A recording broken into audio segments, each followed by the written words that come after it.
아직 그냥 맛보기 정도만 할 거고요.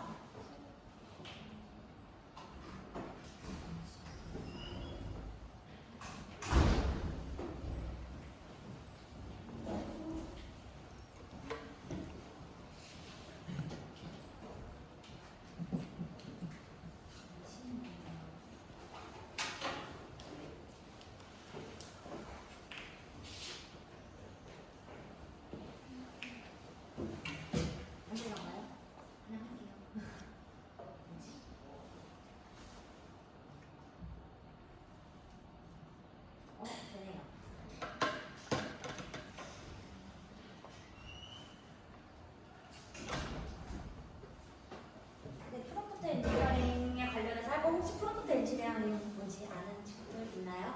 여학생이 굉장히 좋네요. 없어요?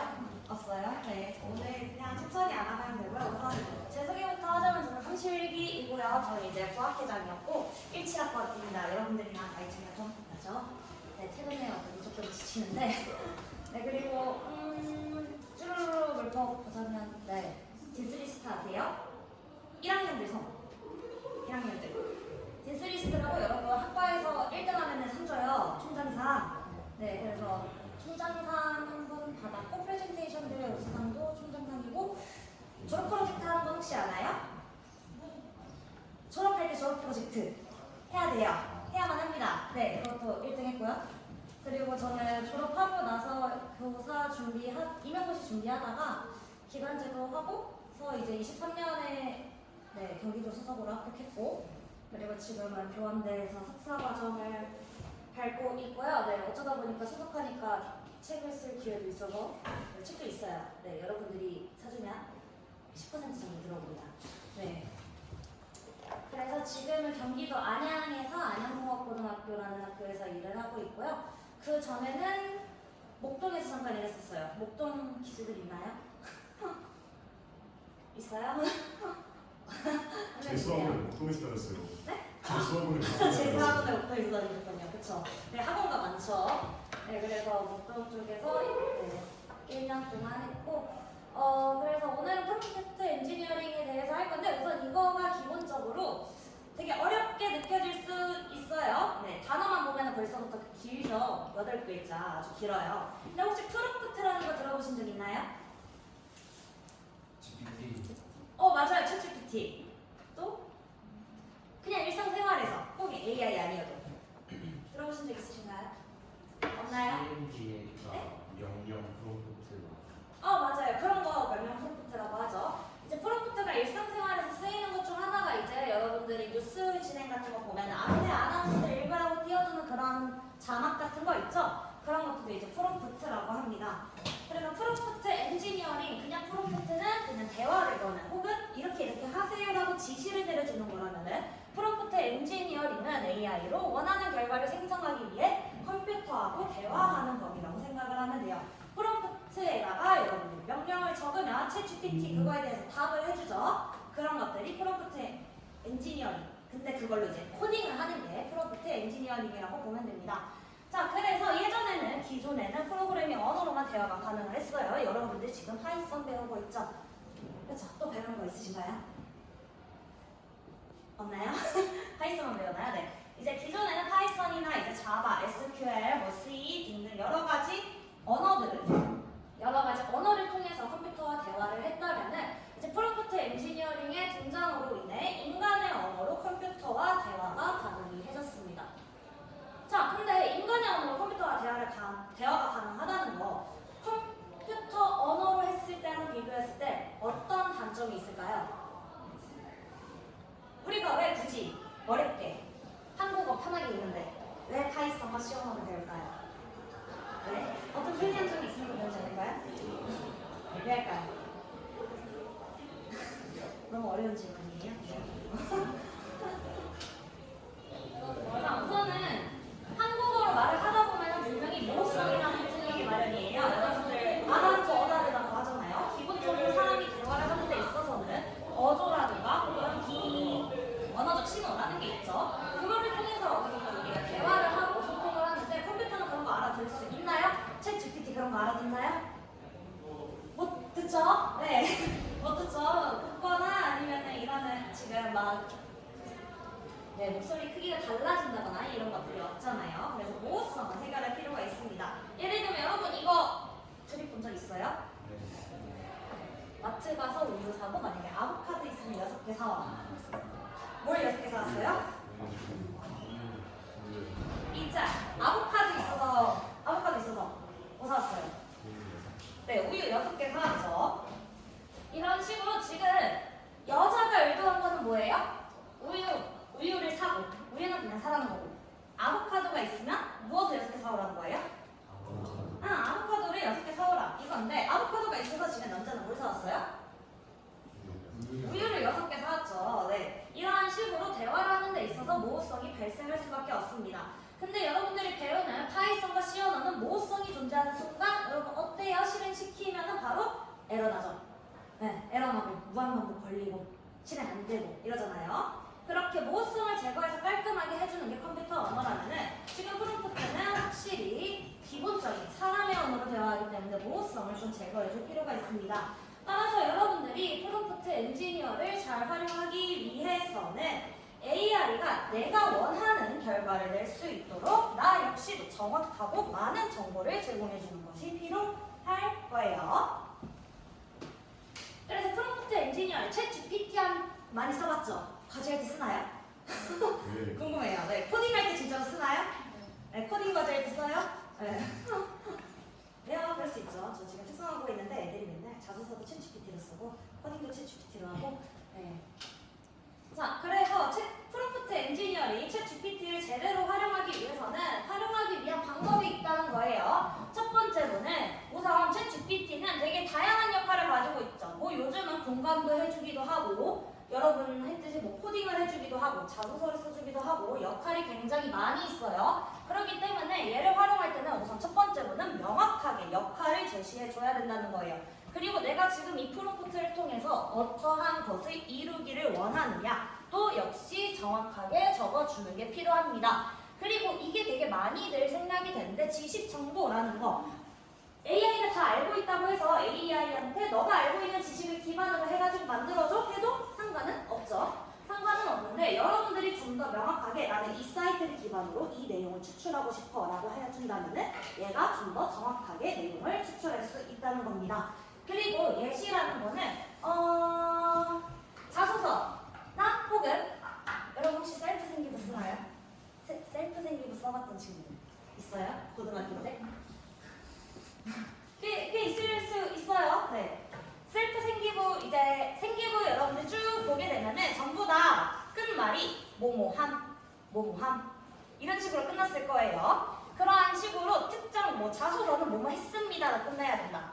혹은 생기부는 뭐뭐함이라고 끝내야 된다. 이러한 식으로 GPT한테 예시를 던져주면은 얘가 그에 맞는 결과물을 추출해준다는 거고요. 근데 이거를 활용하는 데 있어서 어떠한 정책, 규칙, 제약사항이 있는지 여러분들이 코드를 짠다면은 이 파이썬 코드를 뭐 주피터에서 돌릴 건지 코렐에서 돌릴 건지 이러한 제약사항 혹은 환경에 관한 것도 정보를 제공해주면 좋고요. 이러한 구조를 가지면 좋겠어. 그리고 이러한 대상을 기준으로 이 정보들을 활용할 거야를 이야기해주면은 얘네들이 좀 더 명확하게 이야기를 해준다는 겁니다. 그래서 사실 예시는요, 학생들 대상으로 했던 거고요. 그래서 역할을 쓰는 법을 안내를 해주자면 우선 인공지능에게 한국어 같은 경우에는 주어가 생략이 되는 경우가 많아요. 근데 좀 더 주어를 명확하게 해줄 필요가 있어요. 그리고 이때 주어를 할 때 나, 너, 우리와 같은 대명사를 쓰거나 생략을 하지 말아주세요. 왜냐면은 지금은 여러분들이 하는 코드나 이런 게 되게 간단할 거예요. 그쵸? 깊은 거는 안 들어가겠죠, 그래도 1학년인데. 코드가 깊어지거나 혹은 좀 더 심도 깊은 질문으로 들어갈수록 얘가 나가 누굴 말하는 건지 너가 누굴 말하는 건지 헷갈려 한다는 거예요. 그래서 에이전트는 뭐뭐다 라고 해주거나 아니면 여러분들 이름 넣어도 좋아요. 그래서 좀 더 인공지능이 지금 어떤 역할을 하는지 어떤 것으로 지칭하는지를 명확하게 해주라는 겁니다. 에이전트는 수업 시간에 배운 내용을 통해 인공지능 프로그램을 개발하고자 하는 한국의 고등학생입니다 라고 적어줬지만 한국의 고등학생입니다 정도 적어줘도 되고 왜 한국의 고등학생입니다 적었을까요? 왜 고등학교 학생이라고 적어줬을까요? 프로그래밍 하는데. 여러분 챗 GPT 써봤으면은 코드 나오는 거 결과 많이 보시지 않았나요? 모르는 코드도 많이 사용하지 않아요? 그쵸? 인터넷에 있는 나는 아직 배우지 않은 뭔지 모르는 코드들도 많이 가져오기도 할 거예요. 그거에 대한 것을 제안해주기 위해서 쓴 거고요. 자, 이거의 목표는 뭐 건강검진 데이터, 당뇨병 예측 프로그램인데 혹시 인공지능의 기본적인 구조에 대해서 다들 아시나요? 인공지능 정보 들었다. 나 고등학교 때 정보 들었다. 정보 들었다. 인공지능 기초 들었다. 인공지능 한 명이에요? 인공지능 기초. 네. 인공지능이 기본적으로 어떻게 돌아가는 거냐면요. 여러분들 기본적으로 챗 GPT가 엄청나게 많은 데이터를 가지고 있다는 거는 알고 있죠? 네. 그러면은 그러한 데이터들을 특정 모델에 넣게 됩니다. 특정 모델에. 이때 이 모델은 알고리즘들이 다 달라요. 상황에 따라서 여러분들이 어떠한 목적을 가지고 쓰는 거에 따라 이제 챗 GPT랑 딥시크 두 개가 당연히 활용되는 게 다르겠죠. 회사가 다르니까. 그런 식으로 회사별로 모델이 다 따로 있다고 생각을 하면 되는 겁니다. 그래서 데이터가 있으면은 그 똑같은 데이터라 하더라도 그 모델에 어떻게 적용하느냐에 따라서 결과가 다르게 나와요. 그래서 인공지능을 개발한다라고 하면은 기본적으로 여러분들이 데이터의 특성을 알아야 되고요. 그리고 프로그램 목표는 당연히 있어야겠죠. 그래서 인공지능 개발할 때 기본적으로 데이터가 굉장히 중요하기 때문에 데이터를 넣어주고 모델은 뒤에서 다룰게요. 그리고 프로그램 목표를 넣어서 이러한 식으로 적어줍니다. 그리고 지식 정보나 예시 같은 거 에이전트는 아래 코랩 환경의 예시에 따라 빈칸을 채워넣는 실습 연습을 한 경험이 있습니다 라고 한 이유는 과제나 이런 거를 할 때 여러분들이 알고 있는 거에 좀 한계가 있죠. 그 정도까지만 활용해 달라 라는 차원에서 넣는 거예요. 근데 지금 코랩 이거 그대로 넣으면은 지금 코랩이 개인 보안이 당연히 있겠죠. 그래서 링크를 그대로 넣는 거는 보안이 있는 사이트 같은 경우에는 막히는 경우가 있어요. 근데 일반적으로 여러분들이 뭐 뉴스를 요약해줘 이런 거를 할 때는 링크 넣으면은 보통 공개가 돼서 얘가 알아서 그 페이지 읽어가지고 요약해가지고 제공을 해줄 겁니다. 따라서 자신이 공부했던 링크나 활용하고 싶은 모듈만 임포트 해가지고 인공지능 모델을 나 어떤 모델 활용하고 싶어? 이런 것들을 넣어주면은 얘가 좀 더 명확하게 여러분들 수준에 맞게 추천을 해줄 거예요. 그리고 어떠한 언어를 쓰는지 어떤 환경에서 쓰는지도 알려주고 이거는 프로그램 개발할 때 주석도 달아주거든요. 네, 주석도 다 달아주고 다 설명도 해주는데 우선 주석 없이 여러분들이 본 다음에 하는 게 공부가 되지 않을까 싶어서 한 거고 그리고 형식 구조 또 저는 추천을 하는 게 프로그램을 만드는 데 있어서 기본적인 형식이 있겠죠. 여러분들이 코드를 쭉 짜면서 난 이 부분은 입력 출력에 관한 부분이야. 이 부분은 알고리즘에 관한 부분이야. 이 부분은 사용자로부터 무언가를 요구하는 항목이야. 이러한 식으로 구체적으로 구조를 정의를 해주는 게 좋습니다. 그래서 뭐 인공지능 같은 경우에는 데이터 입력한 다음에 그 데이터들이 인공지능이 활용할 수 있게끔 점 처리를 해줘야 돼요. 무언가는 없애고 무언가는 넣고 이런 식으로 그리고 얘를 어떻게 훈련하고 어떻게 테스트할 것인지 그리고 알고리즘에 학습시키고 이게 정확한지를 평가한다. 다음과 같은 구조로 만들어줘 라고 합니다. 말해주면 됩니다. 그리고 마지막 대상은 뭐 지금 코딩에서는 별로 필요 없고요. 나중에 여러분들이 뭐 발표 자료를 만들고자 한다. 보고서를 하고자 한다. 이 보고서는 뭐 학생들이 볼 보고서다. 이 보고서는 교수님께서 볼 보고서다. 이러한 식으로 이 자료를 활용하게 될 대상들도 이야기해주면 됩니다. 그래서 앞에서 이야기했던 거 전부 다 합쳐가지고 챗 GPT한테 짧게 요구하지 말고 길게 요구해보세요. 길게. 그래서 이러한 식으로 길게 요구를 하게 되면은 얘가 이렇게 수준에 맞춰서 코드를 쭉 짜주게 됩니다. 그래서 이걸로 인공지능 하면은 되게 금방 끝나거든요. 사실 수업 수업 시간에 한 3시간 정도 하면은 애들이 인공지능 프로젝트 하나씩 개발하는데, 네, 그래서 기본적인 거를 보자면은 CSV는 아나요? CSV가 뭔진 알아요? 몰라요? 모르면 모른다고 해도 돼요. 그 엑셀 파일이에요, 엑셀 파일. 엑셀 파일인데 아까 전에 컴퓨터한테 인공지능은 데이터가 되게 중요하다고 했잖아요. 그래서 데이터의 특성을 확실히 알려줘야 된다고 했는데 앞에 보면 우리가 데이터의 특성을 알려준 적은 없어요. 내 목표는 이건데 이걸 그냥 활용만 해줘 라고만 했지. 그래서 얘를 좀 더 명확하게 하기 위해서는 안에 있는 데이터의 특성 역시 여러분들이 정확하게 알고 있어야 돼요. 엑셀 파일을 그냥 가져와가지고 이거 가지고 인공지능 만들어줘 하는 게 아니라 엑셀 파일이 어떤 특성을 가지고 있구나를 먼저 분석을 해야 된다는 거예요. 그래서 데이터들에 대한 것을 분석을 하고 어떤 속성 대신에 지금 얘 때문에 작동이 안 되는 것 같으니까 A 속성을 B로 바꿔주세요 라고 하면은 또 챗GPT가 알아서 바꿔줘요. 다 바꿔줍니다, 알아서. 그리고 여기도 마찬가지고요. 그래서 여러분들이 만약에 나중에 인공지능 지금 조금 인공지능을 몰라서 감이 안 잡힐 수도 있는데 데이터셋을 활용할 때 데이터를 전처리하는 게 되게 중요하거든요. 이러한 데이터 전처리에 있어서 우선 여러분들이 엑셀 파일 펴서 데이터들을 분석을 해보고 얘가 어떤 특성이 있는지를 보고 난 다음에 여기서 안 되는 것들에 대해서 챗 GPT한테 명확하게 알려주면은 좀 더 확실하게 프로젝트를 개발할 수 있다는 거예요. 그런 다음에는 이제 인공지능 이미 만들어진 모델들이 많이 있어요. 뭐 그거 가지고 다 만들어 달라고 하면 얘도 만들어 주니까요. 쭉 해서 뭐 랜덤 포레스트, 의사결정 트리, SVM을 활용하여 세계의 인공지능 알고리즘의 정확성을 비교할 수 있도록 수정해 주세요 라고 하면은 앞선 데이터들 기반으로 해서 만든 프로그램 이제 수정해가지고 제공을 해줄 거예요. 자, 그러면 이거보다는 근데 여기서 여러분들이 사용할 때 유의할 점은 얘가 정확성도 다 계산해 주거든요. 지금 정확성이 0.97이에요. 97%나 됩니다. 근데 정확성이 높은 프로그램이 데이터 편향성이 낮다고 할 수 있나요? 데이터 편향성은 뭔지 알아요? 데이터 편향성 들어본 적 있나요? 편향이 뭐예요? 치우친 거.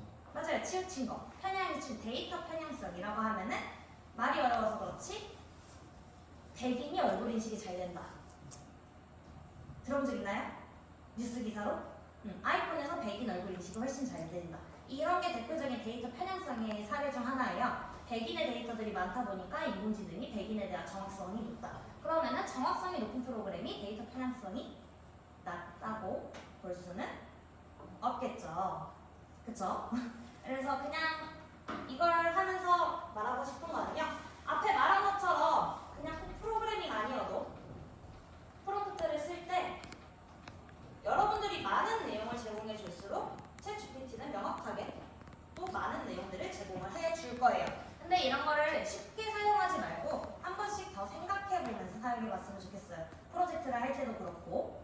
왜냐하면 결국 이거를 활용하기 위해서는 여러분들은 프로그램을 코드를 분석을 할 줄 알아야 됩니다. 분명 어딘가 오류는 나고요. 그게 어떤 환경이냐에 따라서 또 다시 다른 오류들이 계속 파생될 수 있어요.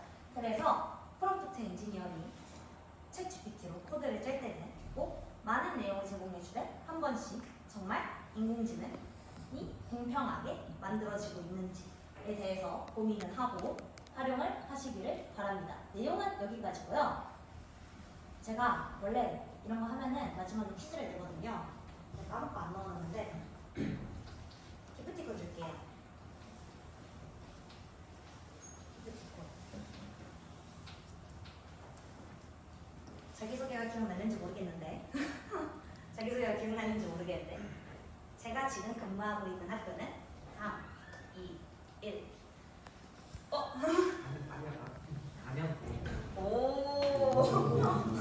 잘 기억하네요. 기억력이 되게 좋네요. 네, 저 친구 이따가 앞에 와서 번호 좀 잠깐 줘요. 네, 기프티콘 보내줄게요. 네, 그럼 저는 이만 마치도록 하겠습니다. 딱 20분 끝냈네요. 네, 이상입니다.